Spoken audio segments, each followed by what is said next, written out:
What's up, Internet world, and welcome back to the channel. Today I bring you the 2022 Mitsubishi Outlander.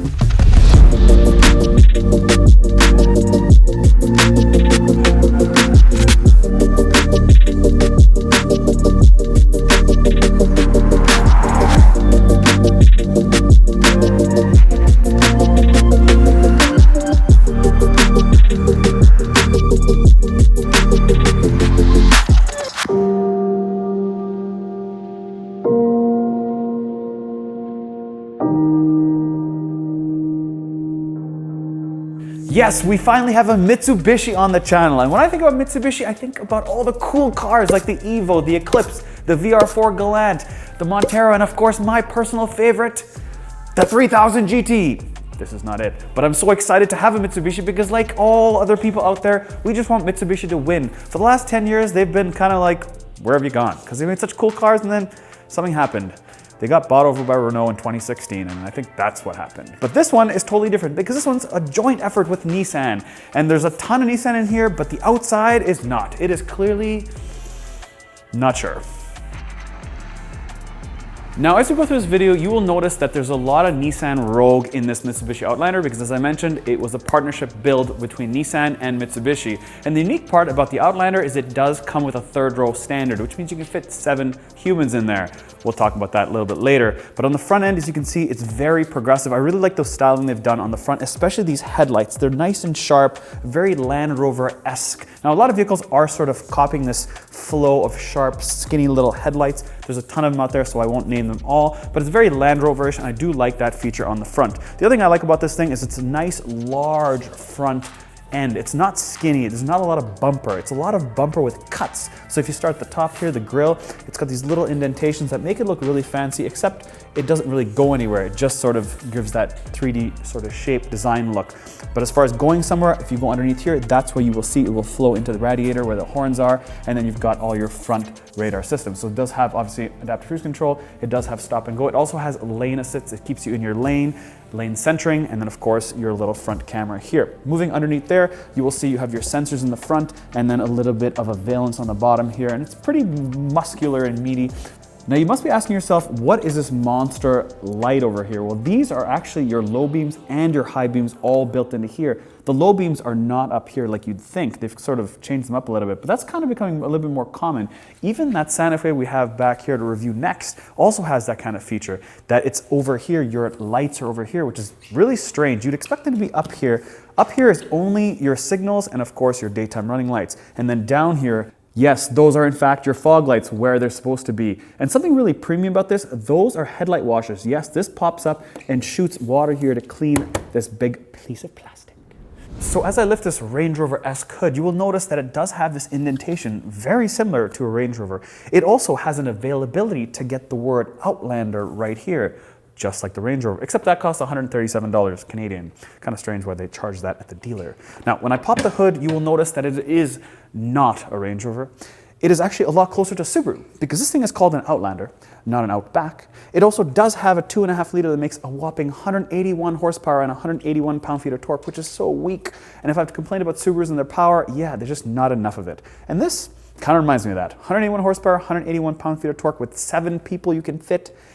What? That is a lot of humans that you can fit with that little power. But the part that actually takes the cake is the fact that this is a CVT transmission. Ew. Speaking of the CVT, it actually does have 8 simulated gears, so it is sort of like a torque converter gearbox.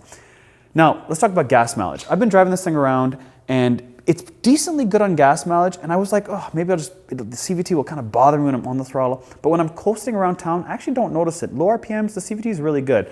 It's just when you stomp on it, you hear this the whole time. 40, 50, 60. That was scary.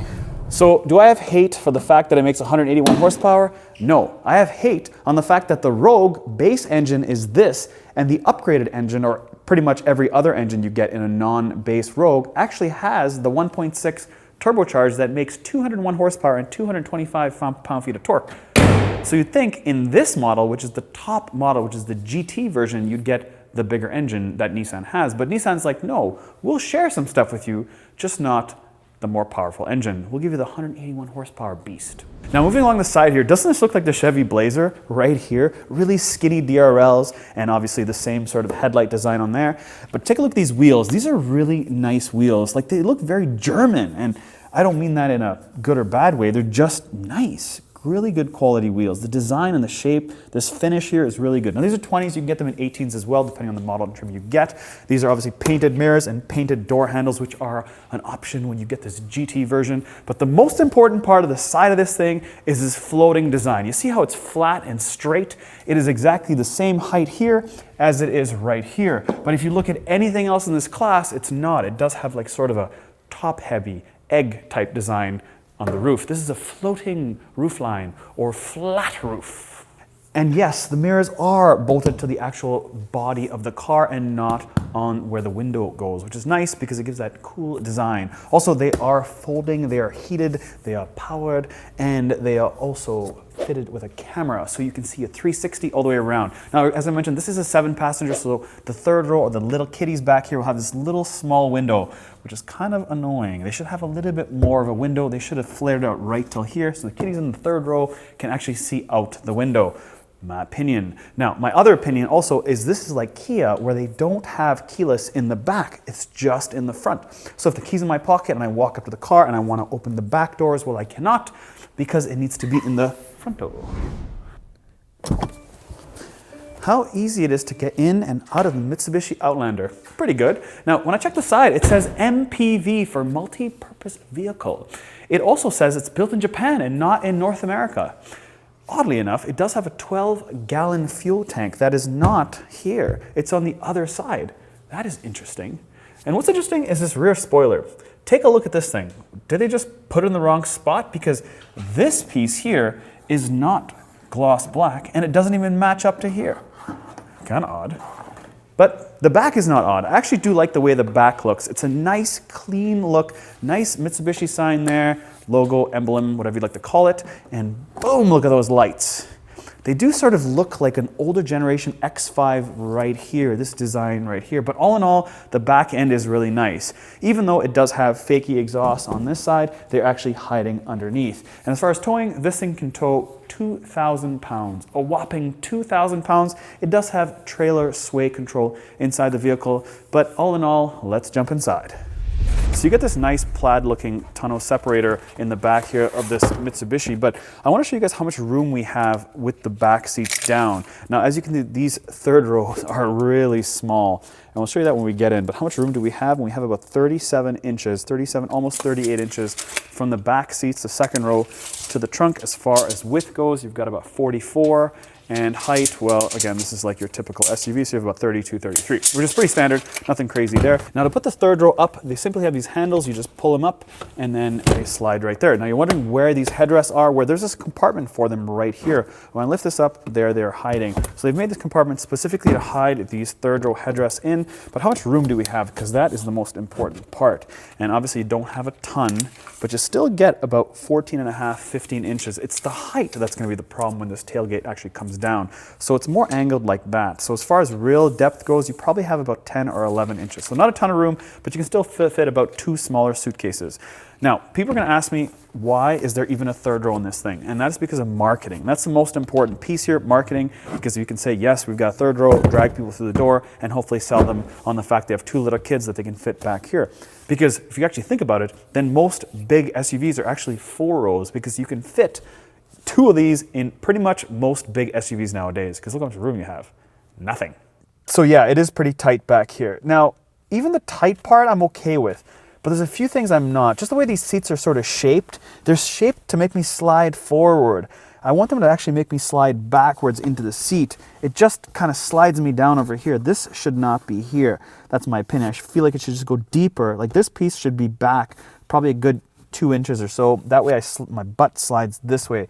The other thing is that this panoramic sunroof should actually extend way further down. It has a really small front glass on the panoramic and then a normal size in the back. So much so with this flat roof line, you expect them to be able to put the sunroof right back here, because when I'm in the back as a third row, I don't feel that claustrophobic. Now it has this really small sort of window, like I'm traveling Ryanair in like their most basic economy seat. I feel like a total sardine back here as an adult. Now, again, this is designed for children. They really push that. They don't say this is for adults, but even as a child, I can see people being claustrophobic back here because it's so tight. It's really just a marketing play, 5+2. It's not a 7-passenger. And I don't mean that in a mean way. You see, the Rogue is 106 inches in terms of wheelbase. This is 106 inches. It's like they said, yes, the Rogue's not available as a 7-passenger, but this is. So Nissan's like, hey, no, we'll just stay 5. You can try being 7, and if people make fun of you, well, hey, you're Mitsubishi anyways. You're sort of not relevant, which totally blows. Anyways, sitting inside here, I really do like this diamond stitch pattern. It is cool. It makes it look really premium, really nice, and it really flows through even on the bottom of this door panel. As you can see, it's not just sort of halfway up. They actually do make the stitching all the way down into where my hand pocket would go on the door panel right here. And even upwards on the door panel has this nice soft touch all the way through. And they do have this sort of full carbon fiber. And yes, there's some plastic on the door panel itself, but overall it feels fairly close to premium. It does have sunshades in the back here. They're manual, you've got to pull up. So nice little thing to have. Again, this is sort of only available on the upper trims, not available on the lower trims.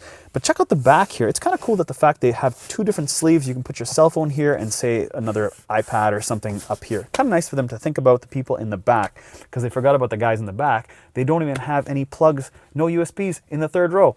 There up front though, we've got a USB and a USB-C, heated seats on the left and the right side, and of course your temperature right here. Even though there's a ton of plastic here and not the widest, largest screen for your temperature control back here, you can adjust it very easily in the front, and I'm going to show you guys that, so let's go. Front seat of the Mitsubishi Outlander. Let's close this door.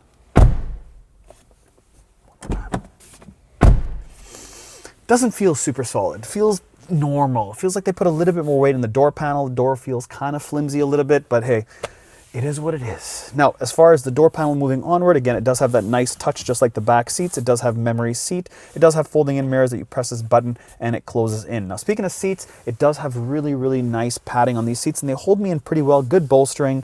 So thumbs up on the seats. I like the fact, again, it does have the diamond stitch. Steering wheel feels very solid and feels very thick and nice. It is very Nissan Rogue-ish. There is the Nissan Rogue button right here. We just had the Pathfinder, had the same thing. The screen's pretty much exactly the same as the Nissan Rogue. This is the Nissan Rogue. So inside, it feels very Nissan Rogue-ish.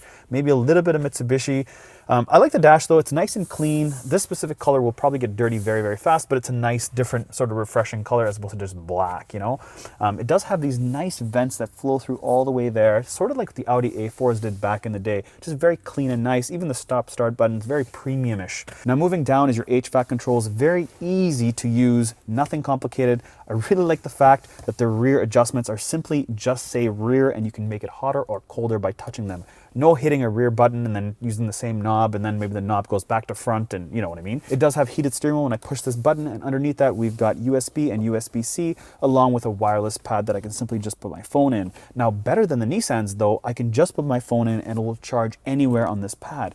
Unlike the Nissans, you have to find the exact spot for it to work. Kind of annoying. This is good. This is better. Now moving down, this is drive-by-wire. This is all new for the Nissan Outlander. And moving down, you've got 7 different drive modes. You like that? It does have auto hold, which is money, and an electronic parking brake. Now, the thing I would have added is 2 cup holders right here. Now, they have 2 cup holders here, but it'd be cool to add a cup holder here. This has this piano black finish here, along with this aluminum trim.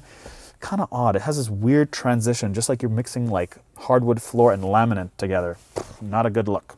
I'd get rid of that and put a cup holder right there. As far as storage goes, pretty straightforward, kind of small, nothing to write home about. It does have this panoramic sunroof I talked about, really small front glass here and a larger front glass there. Doesn't make any sense, should have made it bigger. Hey, not complaining. Now the outside, in my opinion, is better looking than the inside. The inside's nice, but nothing really to write home about. It feels a bit premium, but again, in its segment, there's a lot of stuff out there. It's so heavily competitive. So let's jump in this 9-inch screen here. You've got 2 knobs, just like me and Ian. You've got your volume knob here, and you've got your tuning knob on that side.